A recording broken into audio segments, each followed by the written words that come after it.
we soon discovered. Okay. All righty, so we are good to go. We've been having a conversation here, the five of us. And thanks for joining us here on Artworks at iWorks North.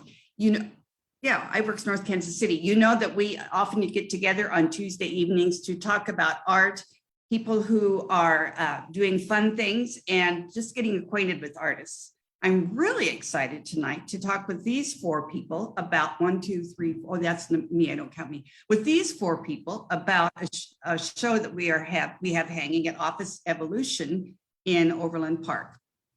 We love it when various businesses support local artists. And Aaron and Ryan Seeger, those of you who are from the Olathe community know the Seeger family has been important in that community for a long time, but they have the franchise for Office Evolution and are really excited about art and artists. So they have a delightful gallery and periodically do receptions. So this Friday night at Office Evolution on College at about 8101 College, we'll get that information out to you.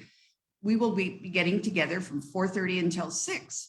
And those of you who've been there before know the musician will once again be having Mikkel Shapiro playing, and she just adds such fun to the event. But first of all, I want you to meet these people. So how about, Kevin, why don't you just start and just do a brief, even though a lot of, you're an old hand at this. A lot of us know you, but it's a bit about you and maybe a bit about what you have hanging in Office Evolution. Sure, Jan. I'm Kevin Callahan, and I am a multidiscipline artist and writer. I work paintings and primarily in acrylics and watercolor. I think at this show, 3 of the main pieces I have center around shoes. Yes. May seem to be a bit of an odd thing, but they're very whimsical. So I've got a really cute woman shoe that's the large sizes. They're 16 by 20 paintings. A sneaker that I painted from Barcelona, Spain, and a really fun one, which is a series of the same shoe taken from different angles, and it's called Dancing Shoes. And I always love this because when I saw her in a coffee shop in New York, I was taking pictures of her, and then I tapped her on the shoulder, and she didn't even realize I was standing a foot and a half away taking pictures. Oh, how fun. That is. No, you weren't. I said, yes. And so I put this together, and it's a really fun little painting. So that's me. It is. The whole show is going to make you happy. Just, I think it's, although, Bronwyn, let's go to you next. Somebody did look at your painting, the one from the Wizard of Oz. Oh, yeah. Oh my gosh, they about had a meltdown. I just am going to put that out there. So Bronwyn, you and Annie introduce yourselves and tell us a bit about you. My name is Bronwyn Werner, and this is my daughter, Anni Werner-Pelofsky. As you said earlier, I am an attorney, but I am also an artist and have been throughout my life. My grandmother was an artist, and, I used to go to her house in the summers and do kind of, I had summer camp at her house learning how to paint, basically. Oh, yeah. Which was really cool.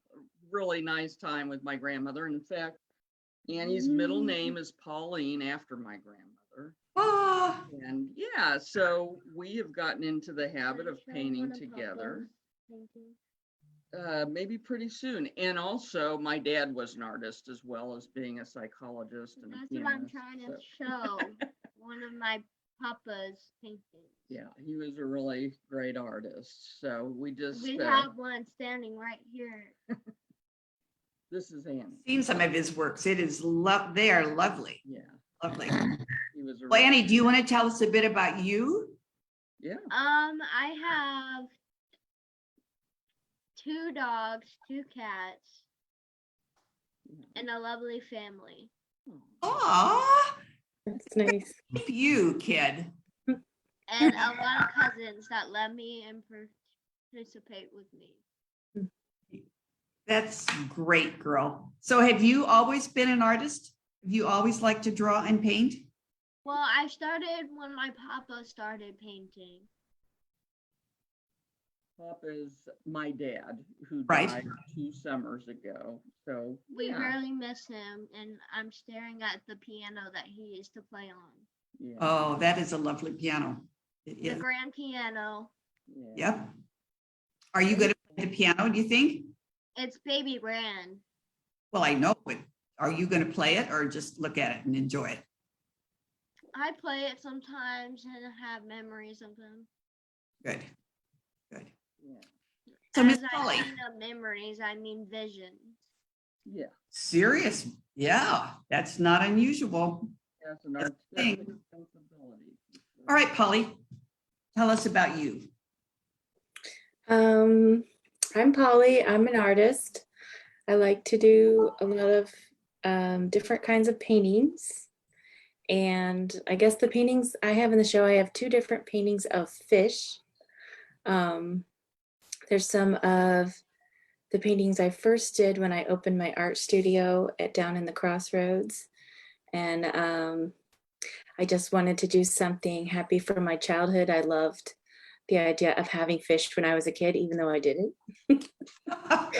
And So you painted them. I took this really cool class that said you should just draw from your imagination. So those are some of the first 2 paintings I did to get warmed up when I opened my studio. Great. So, Annie, did you say you have fish? I had a fish Yes. named Marco. He's Oh, that's a good name. So, in peace. is there a story about why you don't have it anymore? So one day I came back from school and he wasn't there anymore. Yeah, and I didn't do anything with him, so we really don't know. Took a road trip and just He, someplace else. He's He like, hit the that's road. Okay. Mhm. So I'm thinking about, let's talk about Annie, because I don't know how long she's going to be wanting to hang out with us. But talk a bit, honey, about some of the paintings that you did, or some, when you sit down to do a painting, what are you thinking? Do you choose colors? How does that whole process work for you? No, I think I usually paint animals or something. Yeah. Like I gave a picture of a phoenix to my art teacher. Hey, why don't you take your hand down? The ones that you have that hang, you have a lot of kind of non-representational things or abstractish kinds of things. Is that your preferred No. genre? No? That was her preferred style a couple of years ago when she painted most of those, and now she's kind of moved on a little bit. Move a little closer or else speak louder. Oh, I said, a couple of years ago, she was really into abstract, and that's mainly what she did. And this year, she seems to be drawn towards more realistic painting. So she's an eclectic artist. Good. And she has a fun little pets piece in there. Yeah. I know too. So when you think about Young at Heart, I just, how I just pick names of shows because we have a long way to, a lot of options for Young at Heart.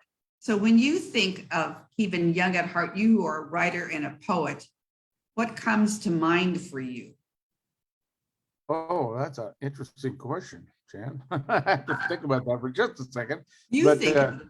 Yeah, well, Young at Heart, I think it speaks to everybody from young to old, because as each of us age, we continue to look in the mirror and see the 17-year-old or the 15-year-old or the Oh, I know. 25-year-old. So Young at Heart, it seems to always be with us. My mother-in-law is 91 years old, and she says she still sees young in her brain. So Grandmother, I know it. We were raised by grandparents, and my grandma into her 80s and 90s would just say, inside of me doesn't feel any different. And I thought she was crazy. No, yeah. it's how it My is. grandmother was the same. Yeah. Yeah. And then you look, even every now and then I look at that portrait you painted and I think, I thought I was younger than that. He painted a delightful portrait of me that I just love. But at first I thought, oh, who is that? Oh my gosh, that is I. So Polly, I painted my wife on her 50th a few years ago. We won't go there. And she was, and it looks so much like her. It's a beautiful painting. She's like, "Oh, you painted all my wrinkles." And I said, "No, I didn't." wrinkles give us character. It's all good. I just think that means we've smiled a lot. That's right. I'm going to go with Got to that get those smile lines in there. for sure. Exactly. So, Polly, a lot of your work is whimsical. Yeah. Talk about where does that come from for you? I don't know. I like to write children's books, Mm-hmm. illustrate. I think maybe our imagination starts when we're children and doesn't maybe age. If we're lucky.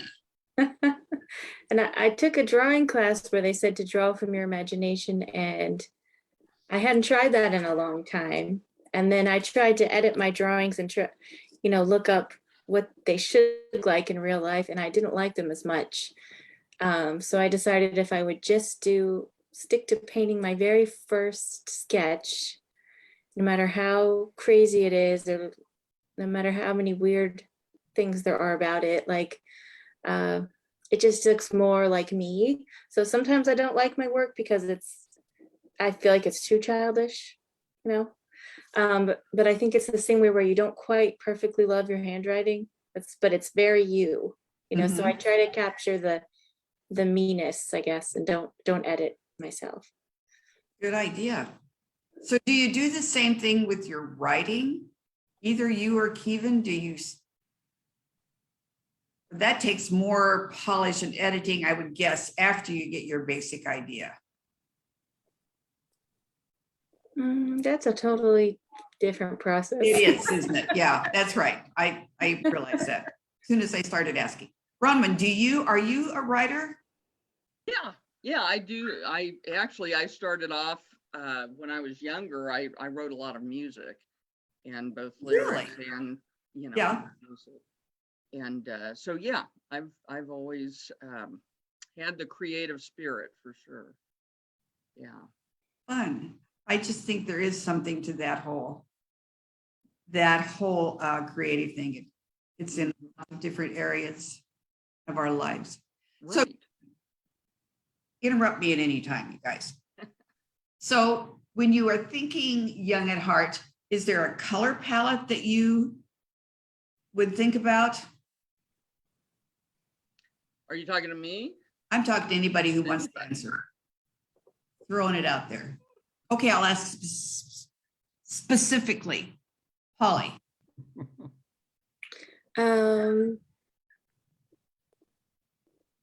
I guess I tend to think of in childhood, we tend to use brighter colors. I don't know. And then I was thinking back to some of the first paintings I did in my first college painting class. I remember I ran out of a lot of the colors and all I had left was black at the end of the semester, and I had to turn in a final painting and I didn't know what to do. So I just said, well, I still have black. So sometimes it's like being childish might be leaning toward colorful, and sometimes it might be just leaning toward, I'll use what I have. I love so much of your journey this is what I have to work with at this time. I'm thinking about how you oftentimes, Bronwyn, you may not know this, but Polly sews canvases together a lot of times to sew on or to paint on. And tell the story about why that first happened. Yeah, one time I ran out of canvases too, so I sewed them together. And I wouldn't have thought of that, but I went to a really big exhibit. I think it was in Baltimore, and it was landscape paintings from early American artists, probably 17 and 1800s. And they were, 30, 40 feet long sometimes. They were enormous and capturing an entire vista. And I noticed they would have a small seam in the middle, or maybe 2 or 3 seams, because nobody made canvas that big. They still don't. And you couldn't really see the seam unless you were looking for it. And that made me decide, well, this is an American thing to sew our canvases together. So I started doing it, but I make it show. Yeah. Mhm. That's interesting. You know, I saw a special recently on Hilda Off Clint, and I don't want to go too far into this, but she was an artist in the late 1800s, early 1900s, and she used to sew together like even tea towels and things like that just to have a canvas to paint on. So Yeah. that's pretty cool. Stephen, what do you think? Yeah, well, I was thinking of early in my journey in college when I transferred to Drake University in Des Moines. I went to the Des Moines Art Center, which is a fantastic little art center, which is not well discovered because Des Moines is such a small community. But they own several Rauschenbergs and Jasper Johns, and along with the things that you would expect to see, they had several canvases that were gessoed and sewn together in shape that were literally three-dimensional, coming off the canvas shape and not really being sculpture, but sculptural. And it really changed my view of what painting is supposed to be, because there's no hard and fast rule. And Polly is a master at that. She is really good at that. She doesn't believe that there's a boundary between the edges. So she just Yep. goes after it. Thanks. Very true. Where your work tends to be, I'm thinking of the pieces that are there, the shoes, the striped girl, the Barcelona girl. Yours are very. Don't you wonder what I'm going to say? Are you Recognizable. You're going to say recognizable? But they're also where Polly's are kind of scattered and off of the wall, and not off the wall, just, you know, that they're more spiritual, and that's not right either. But yours. Oh, I think Polly's work is intentionally spiritual. Absolutely. Okay, it is. good. All right. Her Yeah. work has a tendency to float. It's, Yes. you know, butterflies and flowers and odd shapes that become something in your mind. Right. You know, that's her all the way. But you're very. My work has a tendency. My work is very observational. Yes. I mean, who sits at a table in Barcelona having lunch and observe somebody's tennis shoe under the table? I know Or it. somebody I talking on love the it. phone, or, you Yeah. know, with their back to you, looking at the canvas. That's very observational. And It is, and it's very. people take from that moment whatever they will. They look at Exactly. it and they wonder what the heck I was thinking, or they take something else from it. But Or they don't even care what you were thinking. my writing has a tendency to be very observational as well. Yes. It's very much even though I'm writing about things that might be 50 years old, it's very in the now. It doesn't, as I Yep. said, it doesn't float away. It's very there. So I'm not sure how good that is or bad, It's just. but it is true. Good. It's present. Yes. Yes. And Kevin's studio is called The Elegant Line, and all of his work has very elegant lines, and he captures the weight of things with the line, which is hard to do. And it also, what I think is fun about your work, even especially the portraits that you do, these girls that you have caught in just moments, is that a lot of times people will say, well, I don't want to picture somebody I don't know in my home. Why would I get a painting of someone I don't know? But yours are so kind of universal that they're very fun. People are excited to have those. Yeah. Well, that's nice too. It is way. Yeah. I have a friend who's a very well-known painter, and I have a portrait of a young German girl with the hair down for her comment was, "It's wonderful, but only you would paint a portrait of somebody where you can't see their face." No, I think And I great. That's probably, hanging. that's Yeah. probably true. Yeah, you have that painting down in your place. I do have it, I know. So Bronwyn, how would you describe so we've talked about spiritual, we've talked about observational, and I don't know all of your work very well yet. I'm excited to get to know more of it. But how would you describe your work? I think it's evolved over the years. I think during the time that I painted the picture that you have in this art show, I was doing some fantastical things. Somebody had told me about the book at that time, Wicked, and I didn't know what it was about. And so this in my mind was what it could be about, was depicting Dorothy kind of as the witch, because she, killed the Wicked Witch of the East sister. And so in the painting, you see Dorothy, kind of looking lustily towards these shoes, and she's green, and the witch is in the background, kind of mourning her sister in a, mournful crouched pose on the ground.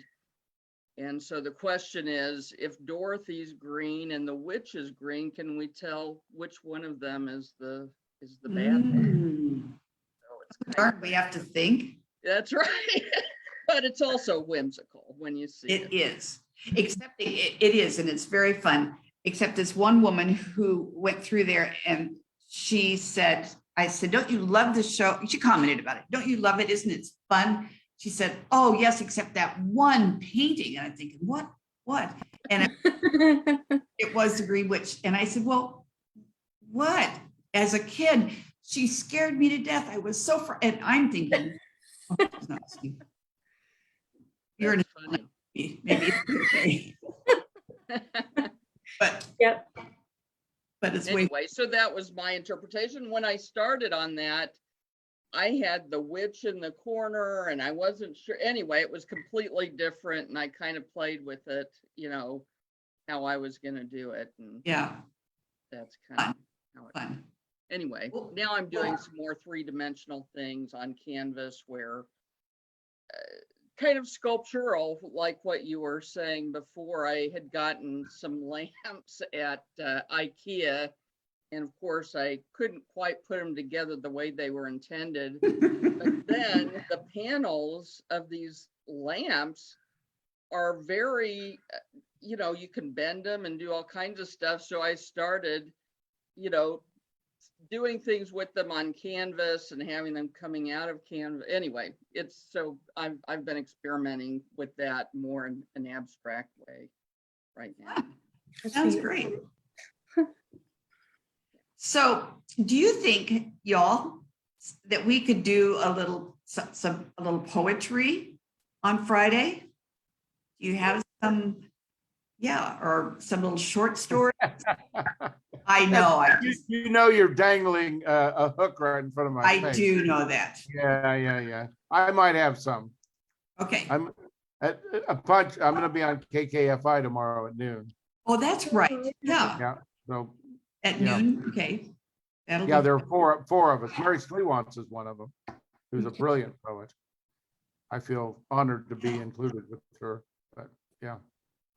great. Well, think about that. Think about bringing some, it doesn't have to be a lot, but poetry or some little essay things, and we'll just have a real soiree.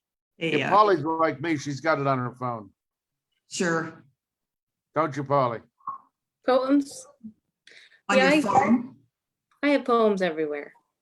Yeah, you got poetry on your phone, right? Hmm.